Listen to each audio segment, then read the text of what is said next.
presentation. Sorry for being late. Originally it was scheduled a bit earlier. My name is Jens Kaufmann from the European Space Agency. I'm the head of the Office for Small and Medium Enterprises, and I'm going to give you today a quick overview on what we are doing in the frame of the Agency for Small and Medium Enterprises. Okay, this is just a small introduction where we are. The office is part of the Directorate for Commercialization, Industry and Procurement. The Directorate was reorganized mid-early last year. You may have seen this lunchtime's presentation of the Director, Géraldine Nerjat, on commercialization aspects that are now also considered as part of this directorate. As part of this directorate, now also the SME policy and the SME initiative, which is the implementing framework for the SME policy, is localized in this directorate. And our job is to implement and manage the SME policy. I will explain that in detail later on, adopted by our member states. This is just to confirm that we have a dedicated industrial policy that has been approved by our member states. It's just to give you a little bit of an impression that this is an important topic for us and our member states. The objective of the SME policy, in short, is to facilitate the involvement of SMEs, and here it says including startup and newcomers, so this is clear for us. If we talk about small and medium enterprises, that includes also startup and newcomers, of course, fitting in the frame of the definition for SMEs that we are actually using, with the objective to keep them involved in our research and our development activities that we have in the agency, and at the same time to address traditional problems that SMEs have, not only in our sector but also in general, concerning the sustainability of their business, their viability, access to in-flight heritage, that is of course rather specific to the space business, proper timely information, and a number of other things as well. Now, to put things a bit into perspective, this is the wrong. Let me just say what we are basically doing in general. So our activities are basically based on 4 lines of action that we call general support measures, procurement measures, industrial policy measures, or financial measures. Today I will be more focusing on the general support measures, but these kind of measures address everything that we do in terms of training for industry, networking and visibility, supporting the awareness of business opportunities for SMEs, because as mentioned earlier, access to information in a proper and timely fashion is always difficult for SMEs. Procurement measures, those areas that are obviously not only responded or managed by the SME office, concern the simplification or facilitation for SMEs to be involved in our procurement processes, in large developments. This is an important aspect to remain integrated in the supply chain. Simplification of our contractual approach is also an issue, since that is very complicated. COVID-19 measures, those are not so, hopefully, luckily, not so relevant anymore right now. We have specific industrial policy measures. Those are referring again to procurement aspects. I will come back to that, I think, on the very last slide I'm going to present today. Advanced payments, that is one of the issues where we address in particular the neutral cash flow of SMEs. Financial measures that concerns, as I just said, the neutral cash flow, access to finance. Those of you who listened to the presentation of the Ms. Najjar this morning may have noticed that we have intensified our cooperation with the investment community, but also with institutional entities like the European Investment Fund, with whom we have an agreement to support SMEs and startups in the future. Now, in terms of putting this in perspective, why does this make sense for the agency to have a dedicated policy for small and medium enterprises? And I think here it's interesting to look at some of the statistical figures. When we do analysis of the involvement of SMEs in our activities, what we normally do, we look at a 5-year period. In such a 5-year period, we have more than 1,200 SMEs working with the agency. So you can imagine this is a considerable community. They are effectively involved in more than 25% of all the contracts the agency is placing.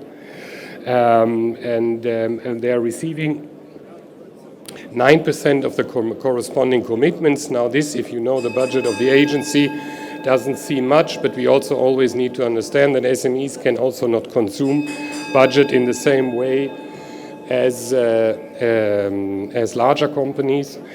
And some other figures that might be interesting to make to support the understanding of how important this community is for us.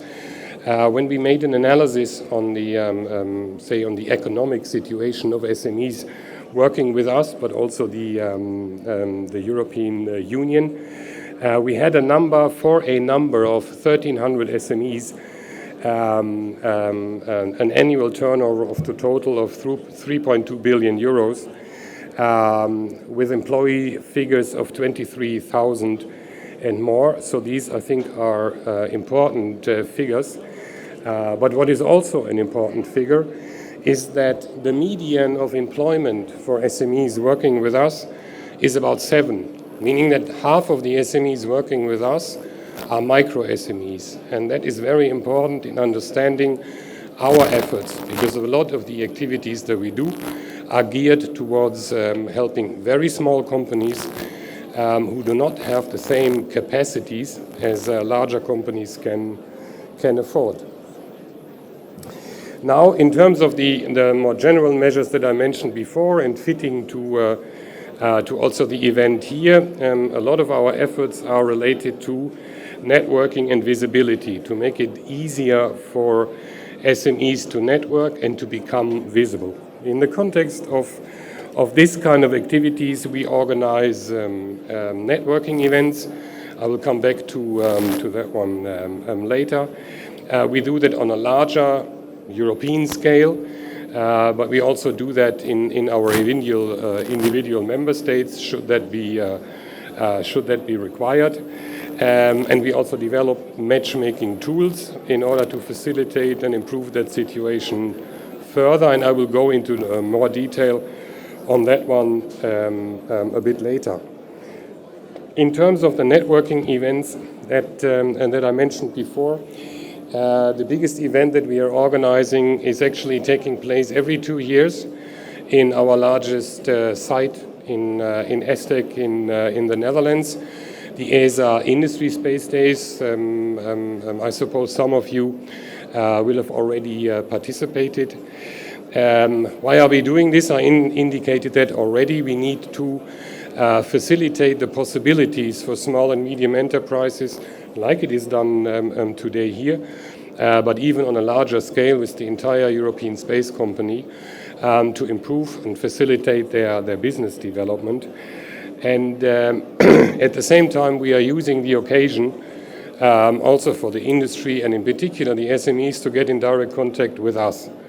And therefore the site in ESTEC is ideally suited to bring together both industry as well as the agency.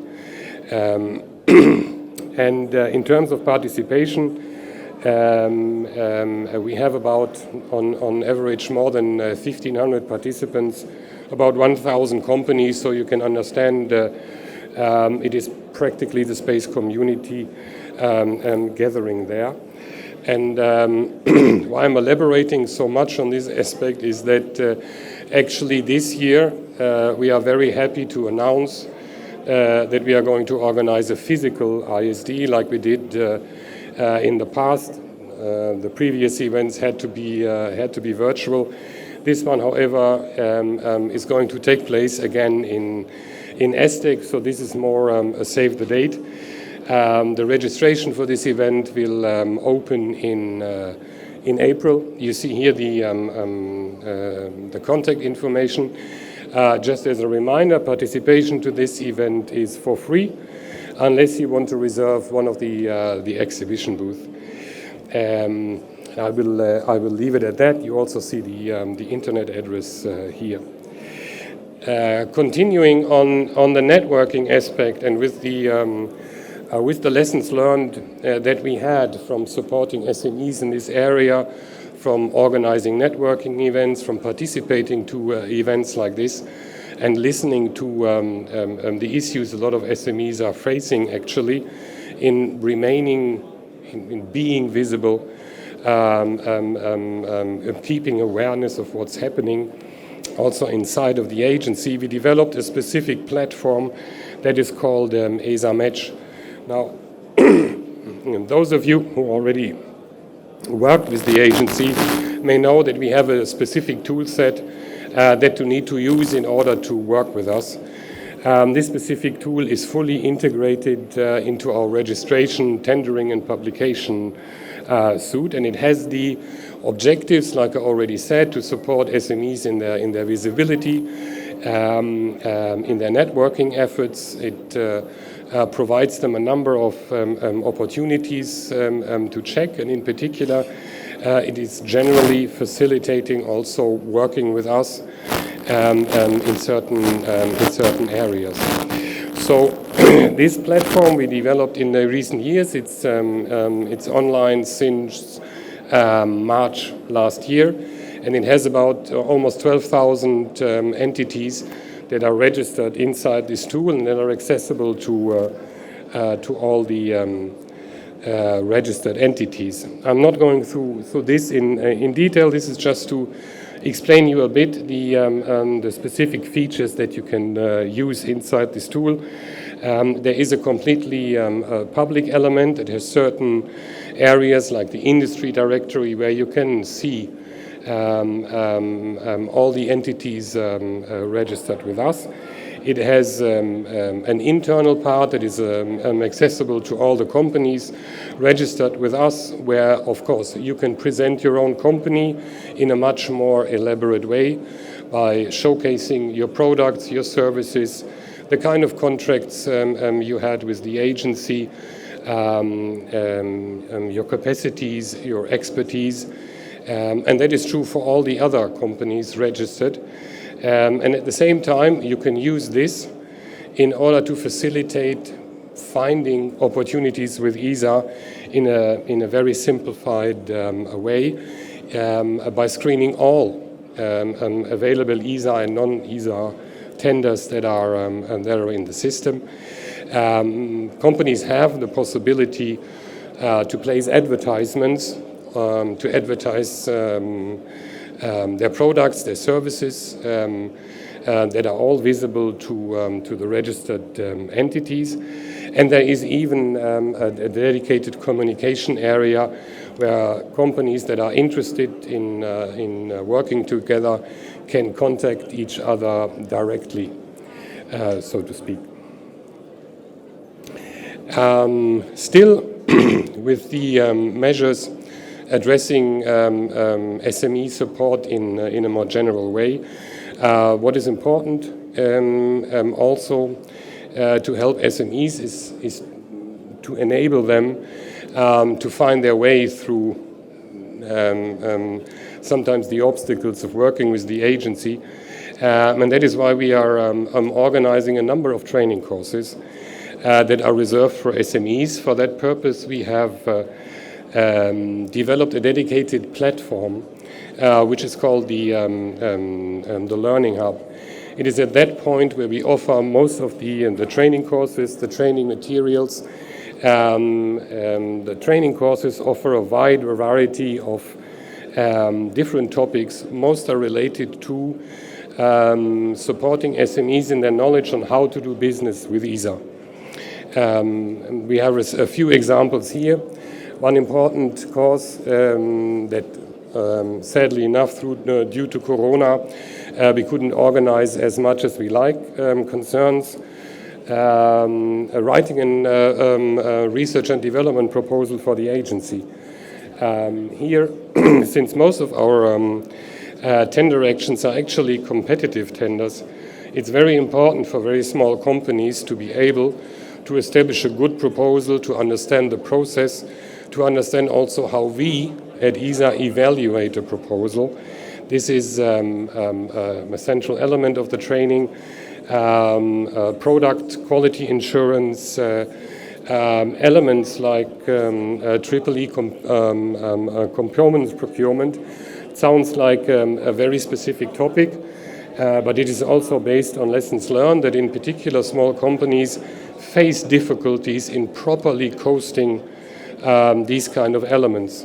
So with this kind of course, we support them in properly addressing these costs in their proposal, which in turn supports the quality of their proposal. Courses concerning the ECSS standardization system that we organize. Very basic things like how to calculate the industrial rates that you have to put in an offer. This sounds like a very dry subject, and I can tell you this course is one of the most favored courses, because this is also one of the areas that is difficult to understand for a small company, and how to determine your own hourly rate that you have to put in an ESA contract. So that's not very glamorous, but it helps the SMEs really bottom up to establish proper proposals. In terms of communication, we have a variety of channels that we operate in order to facilitate acquiring information for SMEs relevant to activities of the agency, events, any sort of information, and that you see listed here. I'm not going to go into much detail on all these elements.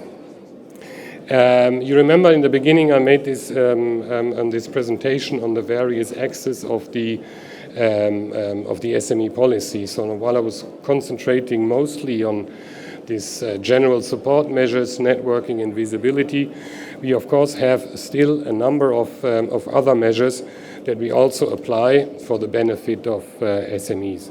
One is clearly what I mentioned before, is the possibility in very large development programs for a given member state to require a certain share of its contribution to SMEs. This has turned out to be a very helpful measure in order to maintain the involvement of SMEs. I think I also mentioned before the standardization of subcontracts. That is a huge help for a lot of companies, because you have the same subcontract, the same model contract for everybody in the supply chain. That does not change too much. In terms of industrial policy measures, we have the so-called procurement clauses, the C1, C4 measures. I'm not going to explain that into detail. The purpose of this is basically for technology development programs to limit the participation of, in particular, the large system integrators and the non-SMEs, so that they have a chance to play a role in the technology development programs. All these procurement clauses also are always assessed in terms of their potential evolution. In terms of financial measures, that is something that we have implemented since I think 2017, which was I think a real important improvement for SMEs, and that is the fact that SMEs in contracts with the agency are entitled to an automatic advance payment of 35%. This was implemented after a considerable consultation with SMEs, practically in order to support the neutral cash flow for these companies in the execution of our contracts. In terms of access to financing, that is one of the, I think, big issues SMEs are facing, both in terms of equity but also debt financing. As I said before, in the new setup, we have identified our discussions with investors, institutional investors like the EIB group, including the European Investment Fund, and we are hoping to really make a contribution to this problem too. And we shall see how that goes. And with this, I would like to conclude my presentation. Thank you very much for your attention. If you have any questions, please let me know. Thank you.